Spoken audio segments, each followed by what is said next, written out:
Draga braćo I sestre, Hrvatice I Hrvati, moje ime je Tomas Sablić. Dear brothers and sisters, Croatians and non-Croatians, my name is Tomas Sablić. I'm making this video right now, dedicated to the ongoing Croatian struggle for existence. Just as other Balkan nations are going through, namely Bosniaks, Montenegrins, and Macedonians. The world knew of the Croatian nation through the 10th century writings of the Eastern Roman Emperor Constantine VII. In it, Constantine VII writes in his book De Administrando Imperio that Croats in the Slavic tongue, in the Slavic language, means those who occupy much territory.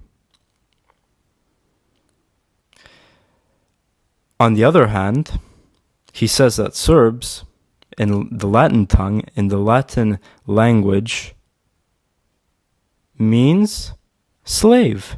It means slave. He explains further that they got this name because they used to be slaves for the Roman emperor. Now, many Serbs will now say that this is a fabrication to make Serbs look like a nation of those of a lower caste, and Croatians as a glorious warrior nation or something along those lines. Therefore, I feel compelled to cite the book De Conversione Croatorum et Serborum, which was published with the financial help of the Ministry of Education and Finance in the Republic of Serbia. And so I'm going to quote it now. The differences in style between some of the chapters of De Administrando Imperio also deserve special examination, since they are not a consequence of the work of different authors, but rather the traces of the various different sources Constantine VII used. These 8 chapters, especially those chapters from the 29th and 32nd in De Administrando Imperio, have been considered by historians, in medieval history, as the most important source for the early medieval history of the Croatian and Serbian nations. So we can say that denying Croatian medieval history is the same as denying Serbian medieval history. I'll say it again. Denying Croatian medieval history in De Administrando Imperio is the same as denying Serbian medieval history, because that book, written by Constantine VII, De Administrando Imperio, is the most important source for early medieval Serbs and Croats. So, the reason I have to say this is because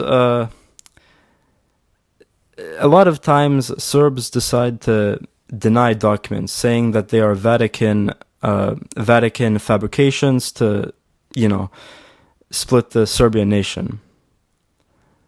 So, and this theory comes mainly from Vojislav Šešelj, who is a proponent of claiming that everything is Serbian from Lika all the way to Macedonia. I believe that he's so extreme in his historical revisionism because he has to compensate for he himself is an ethnic Croat. In his genes, he's a Croat.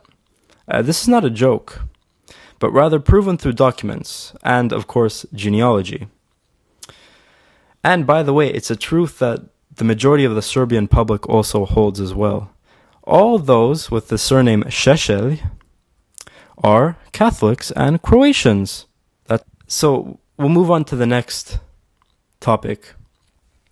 Since the documents that prove Croatian history are impossible to be labeled as forged, like Šešelj always tries to do,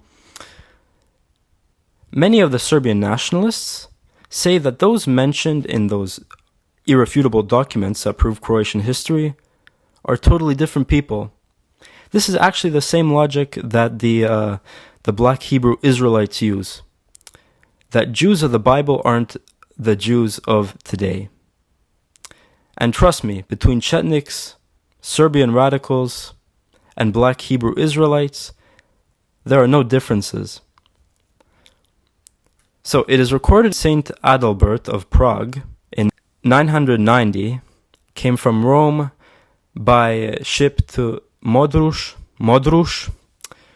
where he preached the word of God to the Croatian people.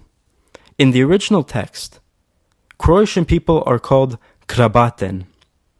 A Serbian revisionist Chetnik responds to this by saying that Krabaten doesn't sound like Hrvat or Croat at all. This is the logic of desperation that many Serbs use. It is their last hope.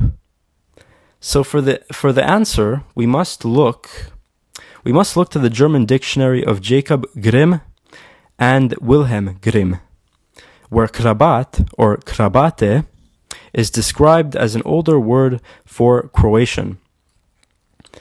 This is how the Croats were described in the 30-Year War. Even Serbian nationalist professor Lazo Kostić recognized this in his book, Examples of the 1,000-Year Culture of the Croats.